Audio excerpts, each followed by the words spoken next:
You've probably seen those flashy, over-the-top psychology tricks all over YouTube that promise to control anyone's mind. Most of them don't work in real life. But today, we're going to talk about 30 genuine psychology tricks that are actually backed by real science and proven research. These techniques really do deliver results when used correctly.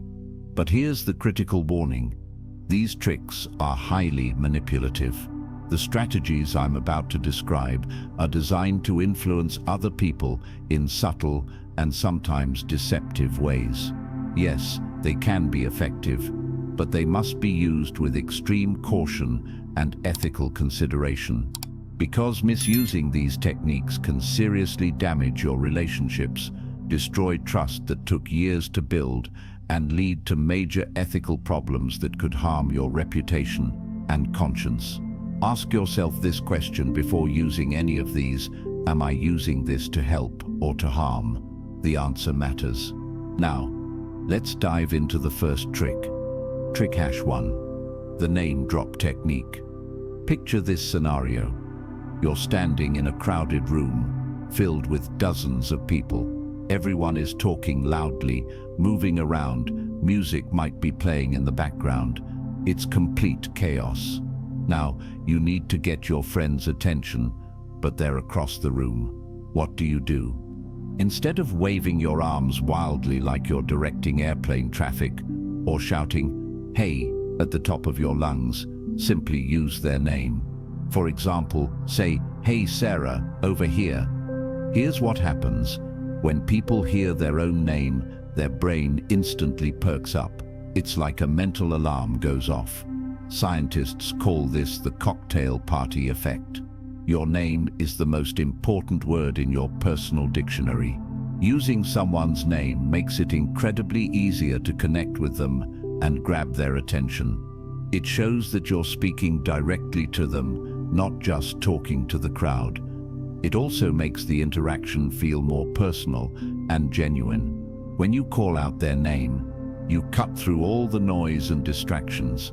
You help them notice you immediately in the crowd, making your communication smoother, faster, and more direct. Question to consider: how often do you actually use people's names when talking to them? Try it more often and watch how they respond. Trick N2, reflective listening. When you're having a conversation with someone, especially if they're sharing something important or emotional, there's a powerful technique you can use to make them feel truly understood. It's called reflective listening. Here's how it works. You repeat back what they've just said, but you put it in your own words. You're essentially acting like a mirror for their thoughts and feelings. For example, imagine your coworker says, "I'm really stressed out about this new project. There's so much to do and not enough time." Instead of just saying, "Okay," or "That's tough," you respond with, "So you're feeling overwhelmed because the new project has a lot of demands and a tight deadline, right?" Why is this so powerful? This technique shows that you're not just hearing their words, you're actually understanding their feelings. You're really listening, not just waiting for your turn to talk. Reflective listening is an excellent way to build deep trust and make others feel genuinely heard and validated. It helps in conversations by confirming their feelings, showing real empathy, and making discussions more effective and meaningful. When people feel understood, they open up more and trust you more. Example question to use: if I'm understanding correctly, you're saying that. This invites them to clarify and shows you care. Trick S3, positive reinforcement. Positive reinforcement is all about recognizing and praising someone immediately after they do something good or helpful. The key word here is immediately. Timing matters a lot. For instance, let's say a coworker named Alex helps you with a complicated report that you were struggling with. Right after they help you, you should say something like, "Thanks for jumping in on that report, Alex. It really made a huge difference and saved me so much time. I appreciate you." What does this accomplish? This kind of immediate, specific praise encourages Alex to keep doing good work in the future. Why? Because humans are wired to repeat behaviors that get rewarded. It's basic psychology, but incredibly effective. Positive reinforcement is a powerful tool for motivating people and creating a supportive, encouraging environment around you. It shows genuine appreciation and boosts people's morale and confidence. When you make people feel valued, they become more likely to repeat their helpful actions and even do more. Important tip: be specific with your praise. Don't just say "good job." Say exactly what they did well and how it helped. This makes it more meaningful and memorable. Question: when was the last time you gave someone specific, immediate praise? Try doing it more often and watch relationships improve. Trick hash 4. Mirroring body language. Mirroring is when you subtly copy the other person's body language during a conversation. Notice I said subtly. You don't want to be obvious about it, or it becomes weird and creepy. Here's how it works. If the person you're talking to leans forward, you lean forward too after a few seconds. If they cross their arms, you might do the same thing naturally. If they tilt their head, you can mirror that gesture slightly. Why does this work? This creates an unconscious sense of connection and comfort. It makes the conversation feel more natural and relaxed. Mirroring helps build rapport, that feeling of being in sync with someone. It makes the interaction smoother and more pleasant because it shows that you are tuned in to the other person. Think of it like a dance. When two dancers move in harmony, it looks beautiful and feels effortless. The same principle applies to conversation. It's a simple way to improve communication and make the other person feel more at ease without them even realizing why they feel comfortable around you. Warning: don't overdo it. Mirror naturally, not like a robot copying every movement. Wait a few seconds before mirroring and only mirror some gestures, not all of them. Trick hash 5. The power of pauses. In conversations, especially during important negotiations or discussions, using strategic pauses can be incredibly effective and powerful. Here's the technique. After you make an important point or present an offer or idea, stop talking completely. Let the silence hang in the air for a moment. Don't rush to fill the silence. Just wait. Why is this so powerful? This pause creates psychological pressure. It can make the other person think more deeply about what you've just said. Silence makes people uncomfortable, and they often feel the need to fill it. Sometimes this leads them to offer more information, make concessions, or reveal things they weren't planning to say. The power of pauses lies in their ability to make people feel compelled to respond. Human beings are naturally uncomfortable with silence in conversations. When you create that silence intentionally, you gain a psychological advantage. It's a useful technique for gaining leverage and encouraging more thoughtful, considered responses. Real-world example. In salary negotiations, after stating your desired salary, stay quiet. Let the employer respond first. That silence often works in your favor as they fill the gap. Question: are you comfortable with silence, or do you rush to fill every gap? Practice being comfortable with pauses. Trick hash 6. Anchoring in negotiations.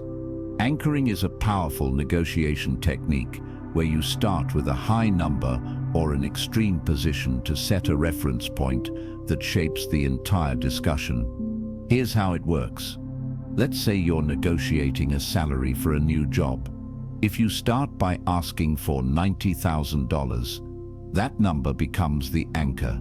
It sets the frame for the entire negotiation. Even if the employer thinks that's too high, their counteroffer might be $75,000, which could be closer to what you actually wanted in the first place. Why does this work? Anchoring works because people tend to base their decisions and judgments on the first number or position they hear. That initial number sticks in their mind and influences everything that comes after. It's a cognitive bias that affects all of us.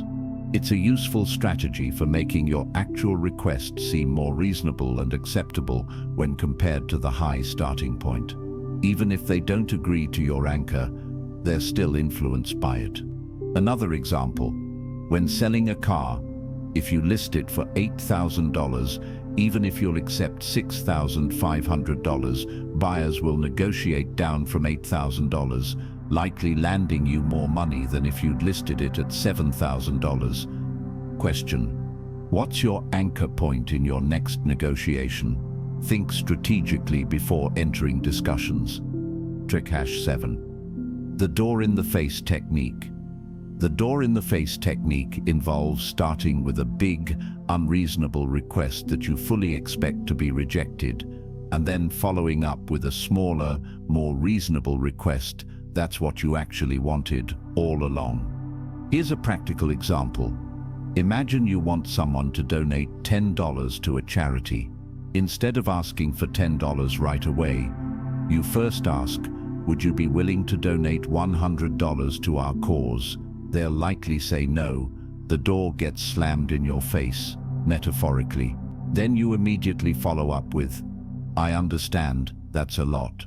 Would you be willing to donate just $10 instead? What happens psychologically? After rejecting the larger request, people feel a sense of guilt or obligation. They're much more likely to agree to the smaller request because it seems so much more reasonable by comparison. It also makes them feel like they're being flexible and helpful. This method leverages the feeling of reciprocal concession. You gave up your big request, so they feel they should give up their refusal and meet you halfway. This technique is highly effective in various situations such as fundraising, asking for favors, or making business requests. Real-world application: asking a teenager to clean the whole house, rejected. Then asking them to just clean their room, accepted. Trick hash 8. The foot in the door technique. The foot in the door technique is essentially the opposite of door in the face. It involves starting with a very small, easy to agree to request, and then following up later with a larger request.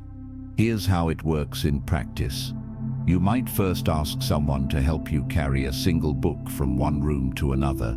That's easy, right? They'll probably say yes. Then, once they've agreed and helped you, you can later ask them to help you move a larger, heavier box, or even help with a bigger project. Why does this work? This approach is effective because once people agree to a small request, they are much more likely to agree to a larger one later on. It relies on the psychological principle of commitment and consistency. Once someone commits to helping you in a small way, they see themselves as helpful and want to remain consistent with that self-image. By agreeing to the small initial request, they've mentally categorized themselves as someone who helps you, which makes them feel more inclined and obligated to say yes to bigger requests down the line. Business example: free trial, small commitment, often leads to paid subscription. Larger commitment because users have already invested time and gotten used to the product. Tip: start small, build trust, then ask for more. Never jump to the big request too quickly. Trick hash 9. Social proof. Social proof is a powerful psychological concept where people look at what others are doing to decide what they should do themselves. We're social creatures, and we take cues from the crowd. Here's how to use it. When you're trying to persuade someone to agree with your idea or take a certain action, mention that other people, especially people they respect or relate to, support your idea too. For example, you could say something like, "Many people in our department think that starting the meeting earlier would be really helpful and more productive. What do you think?" Or in a sales context, "This is our most popular package. Over 10,000 customers have chosen it." Why is this so effective? This technique works because people naturally tend to follow the crowd. We feel more comfortable and confident making a decision if we know that others have already made the same choice. There's safety in numbers. Social proof reduces uncertainty and makes people feel like they're making a smart, validated decision. It helps in convincing others by showing that your idea has widespread support and isn't just your personal opinion.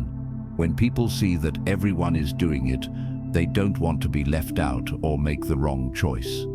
Question: have you noticed how restaurants display most popular dish on menus? That's social proof in action. Trick #10. The Benjamin Franklin effect. The Benjamin Franklin effect is based on a fascinating and counterintuitive psychological principle. Asking someone for a small favor can actually make them like you more and be more willing to help you again in the future. Here's the story behind it. Benjamin Franklin once wanted to win over a rival who didn't like him. Instead of doing a favor for this person, Franklin asked to borrow a rare book from him. The rival agreed, and afterward he became much friendlier toward Franklin. Why does this work? When someone does you a favor, their brain needs to justify why they helped you. The easiest explanation is, I must like this person, otherwise why would I help them? This creates cognitive consistency. Doing a favor makes people feel good about themselves and more positively disposed toward you. Practical example: if you ask a coworker to borrow a pen or help you with a small task, they'll be more willing to help you with future, bigger requests. This effect works because effort and involvement increase personal connection and perceived value of the relationship. It's a clever way to build positive relationships and encourage ongoing help by leveraging the goodwill created from small acts of kindness and cooperation. Important note: the favor must be small and reasonable. Don't abuse this by constantly asking for things. Trick #11. The scarcity principle. The scarcity principle involves highlighting the limited availability of something to dramatically increase its perceived value and desirability. Here's a classic example. If you're selling tickets to a concert or event, you might say, "These tickets are selling out fast, only 50 left. You should grab yours while they last, or you'll miss out completely." What happens in people's brains? This statement creates an immediate sense of urgency and FOMO, fear of missing out. It makes people feel they need to act quickly and decisively to avoid missing this opportunity. The psychological trigger is powerful. We want things more when we think they're scarce or running out. By emphasizing that something is in limited supply, you make it seem much more valuable, exclusive, and desirable. People assign higher value to rare things.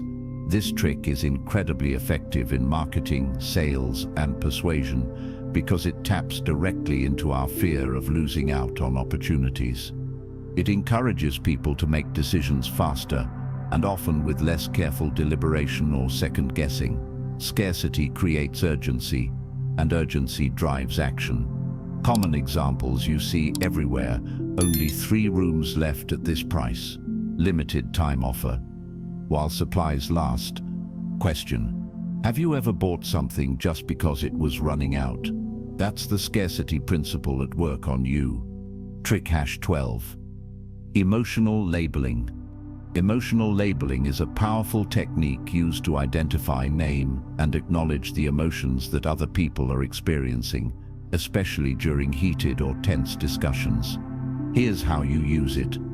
If someone appears visibly upset, angry, or frustrated during a conversation, you might say something like, "You seem really frustrated right now," or "I can see this situation is making you angry." Why is this so effective? By naming their emotion out loud, you accomplish several important things.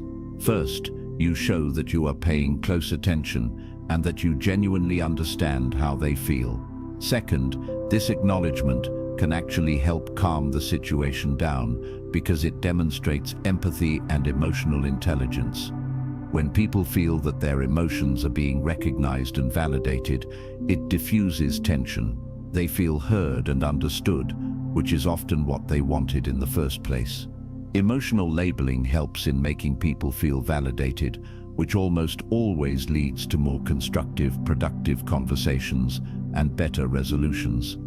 Real-world application. In customer service, saying "I can hear that you're frustrated with this situation" immediately calms many angry customers because they feel acknowledged. Advanced tip. After labeling the emotion, pause. Let them confirm or correct you. This shows you're listening, not assuming. Trick #13. The reciprocity norm. The reciprocity norm is based on a fundamental social principle. When you give something to someone, even something small like a compliment, a small gift, or a favor, people feel a natural, almost automatic sense of obligation to return the favor. Here's how it works in practice. If you give someone a piece of candy, a sincere compliment about their work, or help them with a small task, they become much more inclined to help you out in return or do something nice for you later. For example, you might say to a colleague, "I really appreciated your insights in yesterday's meeting. You always bring great ideas to the table." This genuine compliment creates a positive feeling and a sense of social debt. Why is this so universal? This social norm relies on the deep human principle that people want to reciprocate kindness and maintain balance in their social interactions and relationships. Nobody wants to feel like they owe someone without paying them back. We're wired for fairness. Using this trick strategically can help build goodwill, strengthen relationships, and encourage mutual support and cooperation. When you give first, people feel compelled to give back. Examples you see daily: restaurants giving free samples, companies offering free trials, or friends buying each other coffee. Important, this must be genuine. If people sense manipulation, it backfires completely. Trick #14. The Zeigarnik effect. The Zeigarnik effect is the fascinating psychological tendency for people to remember unfinished or incomplete tasks much better than completed ones. Our brains hate loose ends. Here's how you can use this strategically. You can leave something open-ended or incomplete to keep others interested, curious, and thinking about what's coming next. For example, you might say to a coworker, "I have this amazing idea for the project that could really change everything. It's pretty exciting, but I'll tell you more about it tomorrow when I have time to explain it properly." What does this do psychologically?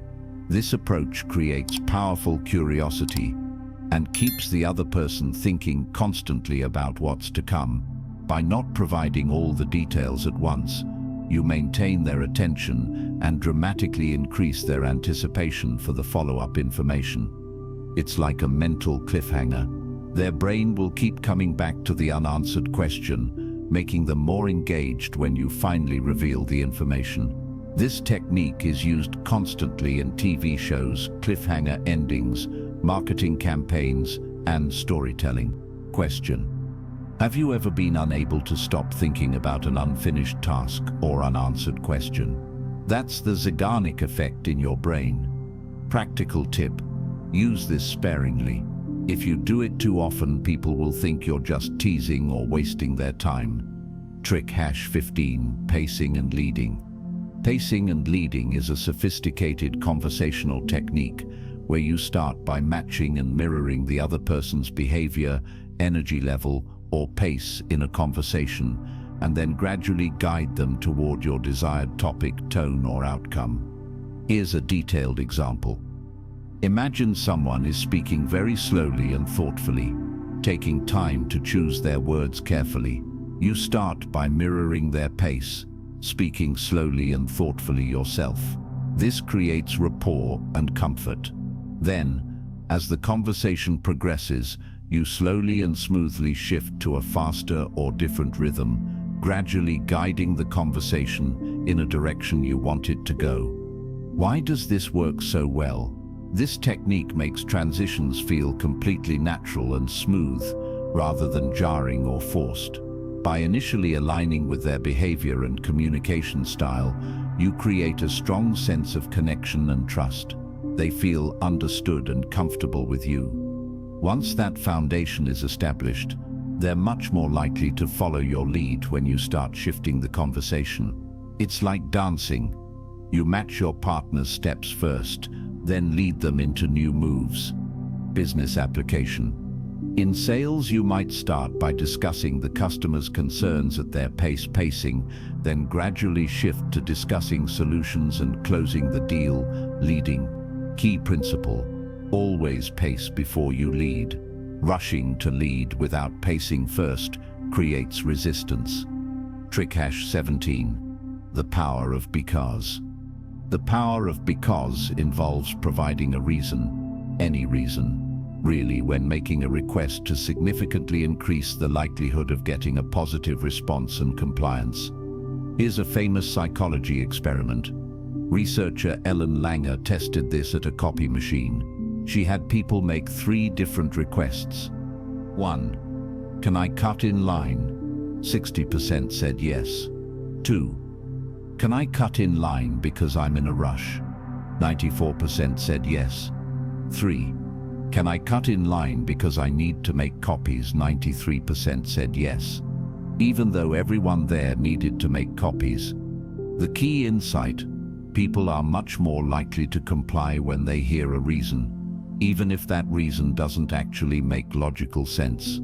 The word because triggers an almost automatic compliance response in our brains. Practical example. Instead of just asking, "Can I go ahead of you in line?" you say, "Can I go ahead of you in line because I'm really late for an important appointment?" The word because helps justify the request in people's minds and makes it seem more legitimate, reasonable, and harder to refuse. It increases your chances of getting what you want dramatically. Application tip: always include because when making requests and give a genuine reason when possible. It works like magic. Trick #18. The Pygmalion effect. The Pygmalion effect refers to the powerful idea that setting high expectations for others and believing in their potential can actually lead them to perform better and achieve more than they otherwise would have. Here's how it works. If you genuinely believe in someone's potential and express this belief clearly to them, they are much more likely to meet or even exceed those high expectations.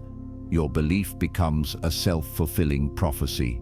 For instance, imagine telling a team member, "I know you can handle this challenging project excellently. You have exactly the skills and creativity needed for this. I'm confident you'll do great work." What happens next? By setting high standards and showing authentic faith in their abilities, you boost their confidence significantly. This increased confidence drives them to work harder, think more creatively, and push themselves to achieve better results.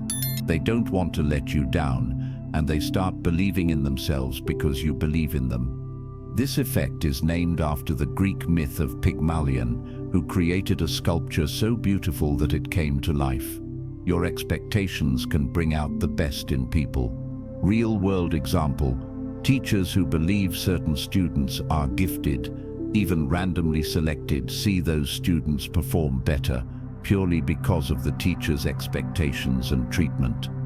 Question: who in your life could benefit from you believing in them more and expressing that belief? Trick #19. Reframing failure. Reframing failure involves strategically changing the way you view, present, and talk about mistakes, setbacks, or failures. Instead of focusing on the negative aspects and dwelling on what went wrong, you frame them as valuable opportunities for growth, learning, and improvement. Here's a practical example. If someone on your team makes a significant mistake, instead of criticizing them or focusing on the failure, you might say, "This setback is actually a great chance for us to improve our approach, learn what doesn't work, and get even better results next time. What can we learn from this?" Why is this powerful? By reframing failure in a positive, constructive light, you help people learn from their mistakes instead of being paralyzed by fear or shame. You keep them motivated, engaged, and willing to take risks. Nobody wants to try new things if they'll be punished harshly for any mistakes. This approach encourages what psychologists call a growth mindset, the belief that abilities and intelligence can be developed through effort and learning. It fosters resilience by helping people view challenges and setbacks as learning experiences and stepping stones rather than just devastating failures. Famous example, Thomas Edison said about inventing the light bulb, "I have not failed. I've just found 10,000 ways that won't work." Question: how do you typically respond when someone makes a mistake? Try reframing it next time. Trick #20. The halo effect. The halo effect is the strong psychological tendency for a positive impression of someone in one specific area to influence and color how you view them in all other areas as well. One good trait creates a halo that makes everything else about them seem better. Here's how to use it strategically.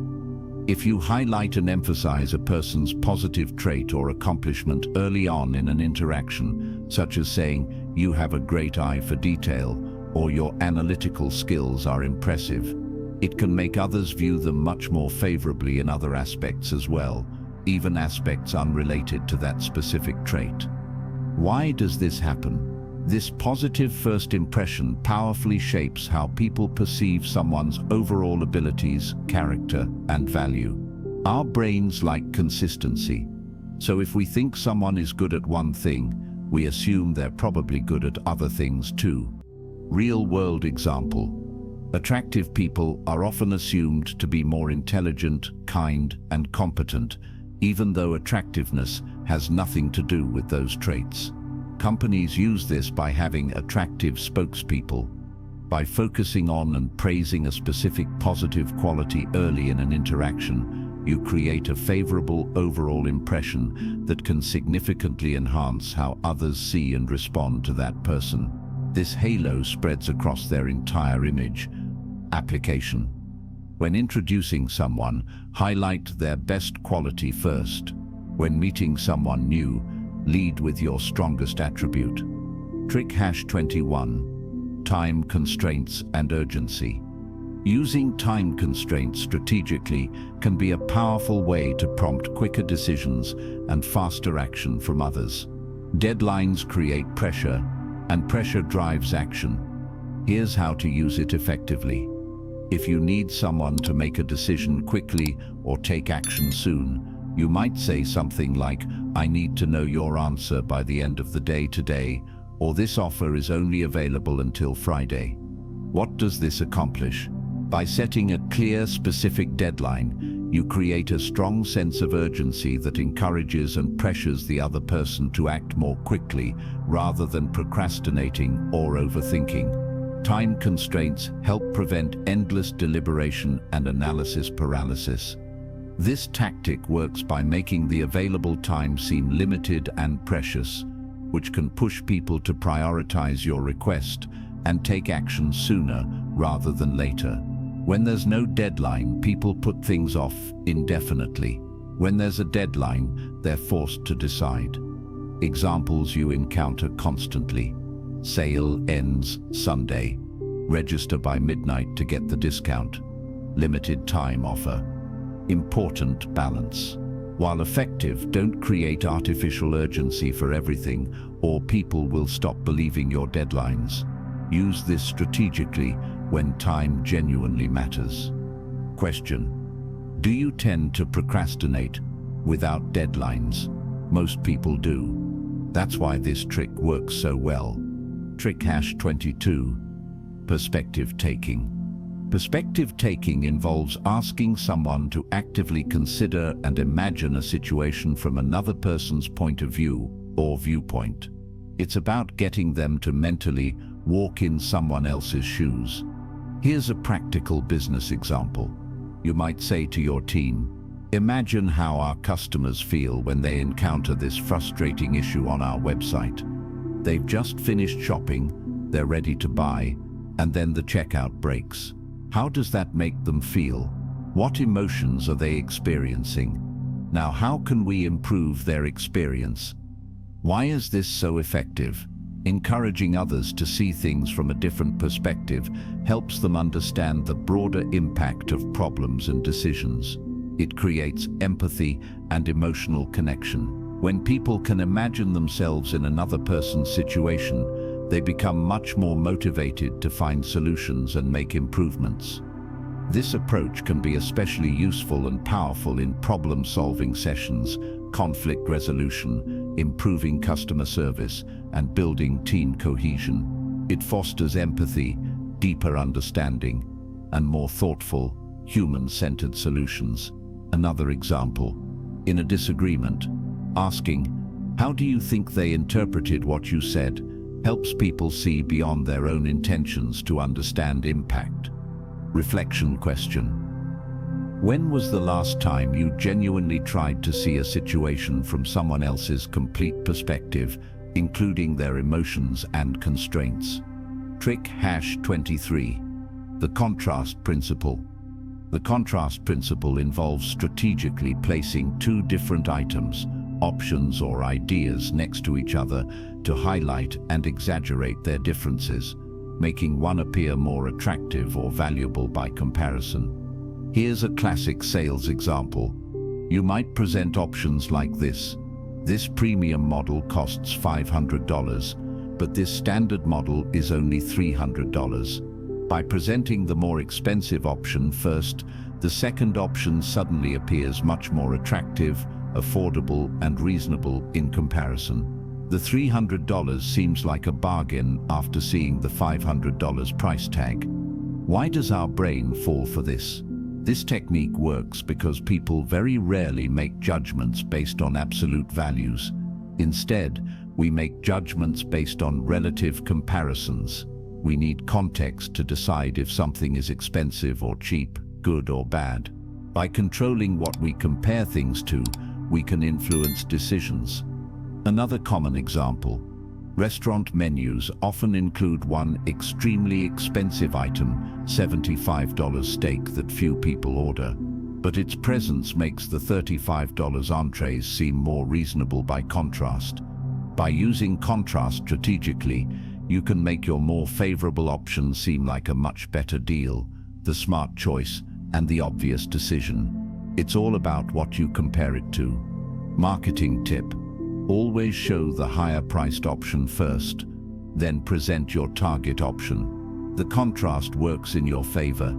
Trick #24. The IKEA effect. The IKEA effect is the fascinating tendency for people to value things much more highly if they have personally put effort, time, or work into creating or building them. We love what we make. Here's where the name comes from. IKEA furniture requires customers to assemble it themselves. Studies show that people actually value their self-assembled IKEA furniture more than identical pre-assembled furniture, simply because they built it with their own hands. How to use this strategically? If you want people to be more invested, committed, and attached to a project or idea, involve them in the creation or planning process from the beginning. You might say, "Could you help me brainstorm ideas for this marketing campaign?" Or "What are your thoughts on how we should approach this?" Why does this work? By involving others in the creation, planning, or development stages, they become much more committed and emotionally attached to the outcome. They've invested their time, thoughts, and effort, so now it's partially theirs. This effect works because effort and involvement dramatically increase personal investment and perceived value. Business application. Companies that involve customers in product design, voting on features, colors, names, create much more loyal customers who feel ownership of the final product. Question. Have you noticed how you value something you built or created more than something identical you bought? That's the IKEA effect. Trick #25. The decoy effect. The decoy effect involves strategically introducing a third, less attractive option specifically to make one of your original choices look more appealing and like the obvious best choice by comparison. Here's a classic pricing example. Imagine you're selling coffee. You might present these options. Small size for $3, medium size for $5, large size for $6. What happens? The medium option looks like a terrible deal compared to the large. Why pay $5 when you can get much more for just $1 extra? The large suddenly seems like the smart, best value choice. The medium is the decoy. It's there specifically to make the large look better. Why does this manipulation work? By placing a less attractive decoy option next to your original choices, you make one of the original options look much better by direct comparison. The decoy guides people toward your preferred choice by making it appear as the most reasonable, logical, or advantageous option. This technique is used constantly in pricing strategies, subscription tiers, and product offerings. The decoy isn't meant to be chosen. It's meant to influence the choice between the other options. Real-world example: movie theater popcorn, small $6, medium $7, large $8. The medium decoy makes the large seem like an amazing deal, even though $8 for popcorn is objectively expensive. Question: can you think of times you've been influenced by a decoy option without realizing it? Trick #26. The placebo effect. The placebo effect demonstrates that believing in the effectiveness of something can actually influence and improve its success and outcomes, even if that belief has no logical basis. Here's how to use this ethically. You might say something like, "I've seen this method work wonders for so many others. People have had great success with this approach. I really think it'll work well for you too." What happens psychologically? Encouraging someone to believe in and have confidence in the effectiveness of a method, approach, or product can genuinely enhance their experience and improve their actual results. This isn't just fake. The placebo effect is a real, measurable phenomenon that doctors and scientists study.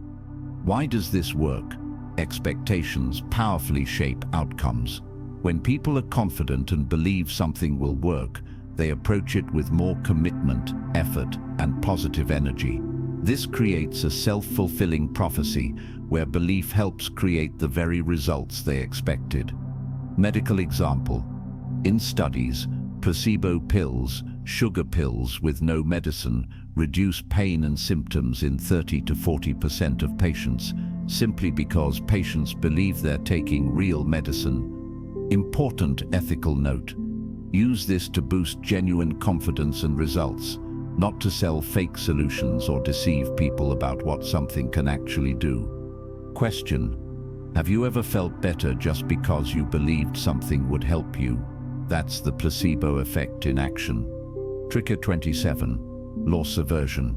Loss aversion involves strategically emphasizing what someone might lose, miss out on, or give up if they don't take action, rather than focusing on what they might gain. Here's a powerful example. Instead of saying, "If we take this approach, we could gain new opportunities," you say, "If we don't address this issue now, we could miss out on a huge opportunity that our competitors will grab instead. We risk losing our market position." Why is this so much more effective?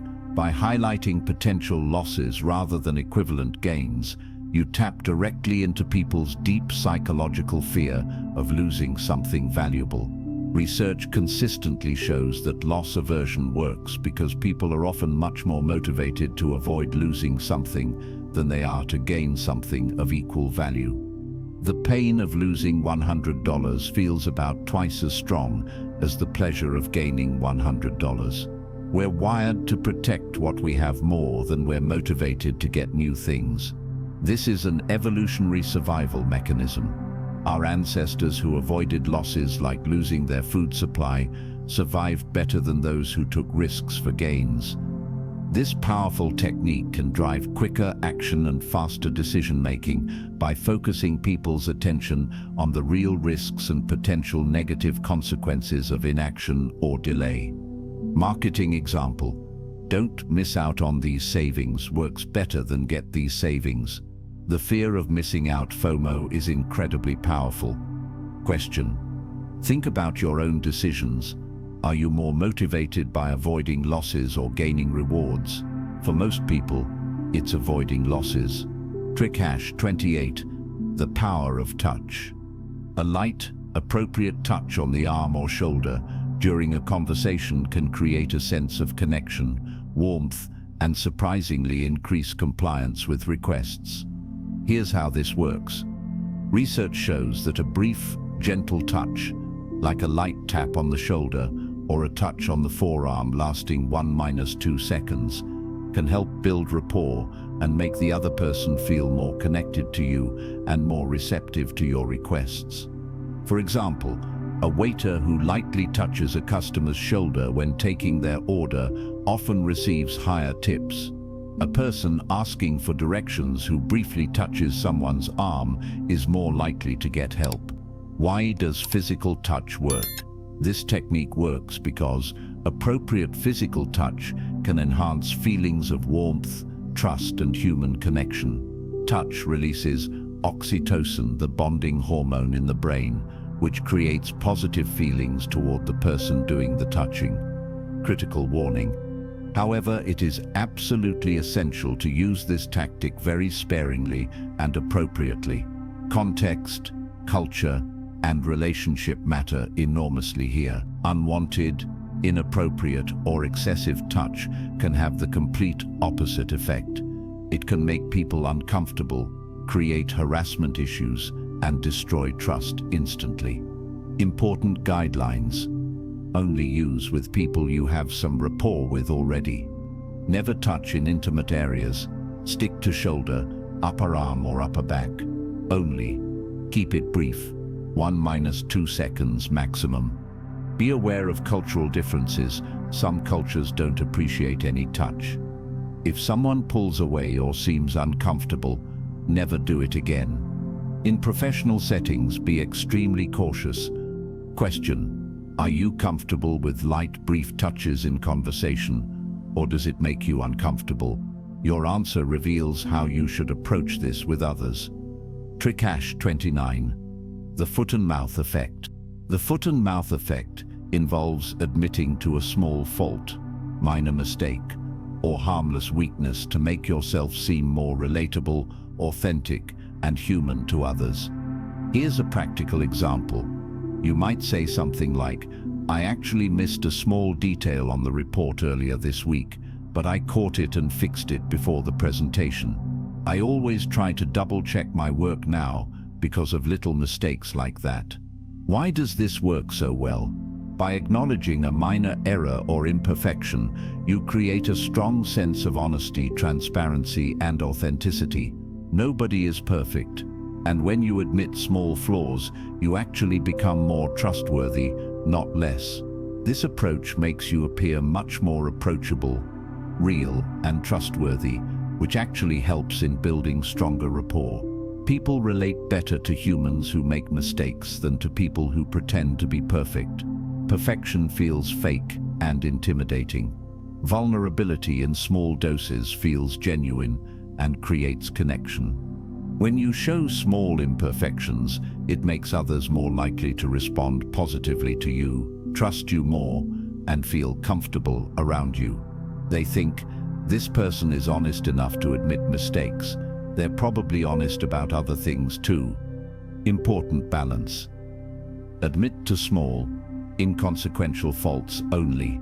Don't reveal major weaknesses or mistakes that actually undermine your credibility or competence. The key is strategic vulnerability, not oversharing. Real-world example: politicians who admit to minor past mistakes often seem more authentic and trustworthy than those who claim to have never made any mistakes. Question: when was the last time someone's admission of a small mistake actually made you trust them more? It probably did.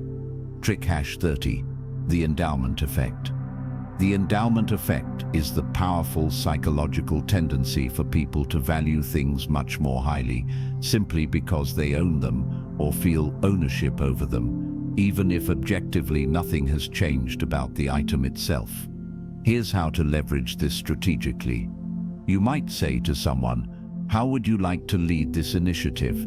I think you'd be perfect to take ownership of this project and run with it. What happens psychologically? By giving someone ownership, responsibility, or a leadership role for a project, task, or idea, they immediately become much more likely to value it highly and become deeply committed to its success. The project becomes theirs in their mind. Why does ownership change everything? This effect works because ownership increases personal investment, emotional attachment, and perceived value dramatically. When something is mine, I care about it more. When I'm just helping with someone else's project, I care less. Think about it. You probably value your old car more than a buyer would, even though objectively it's the same car. That's the endowment effect. Once we own something, we inflate its value in our minds. Business application. Companies that give employees ownership stakes, stock options, create much more motivated, committed employees who treat company success as personal success. Team management example. Instead of assigning tasks, ask team members which part of this project would you like to own. People who choose their responsibilities are more committed to them. Question: have you noticed how you value your possessions more than identical items you don't own? That's your brain's endowment effect at work.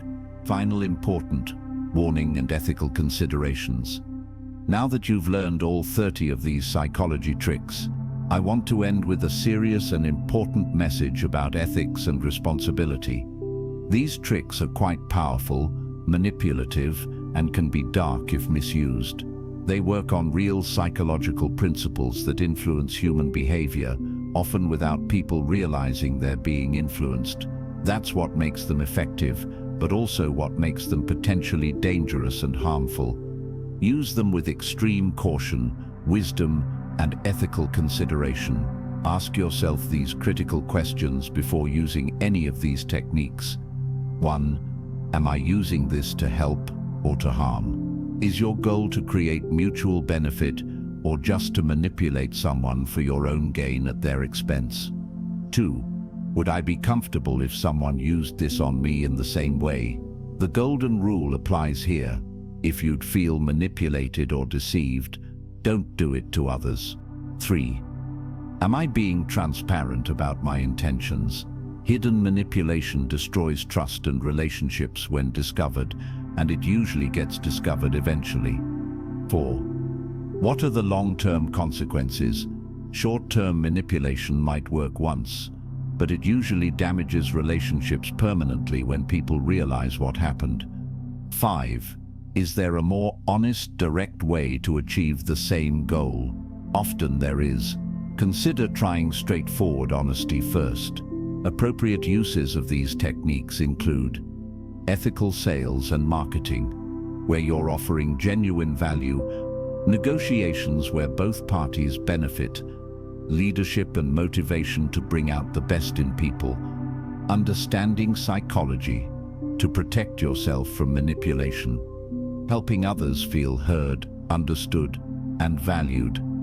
Inappropriate uses include manipulating loved ones, friends, or family members for selfish reasons, deceiving people into buying things they don't need or can't afford, creating artificial urgency or scarcity when none exists, using people's emotions against them to control their behavior.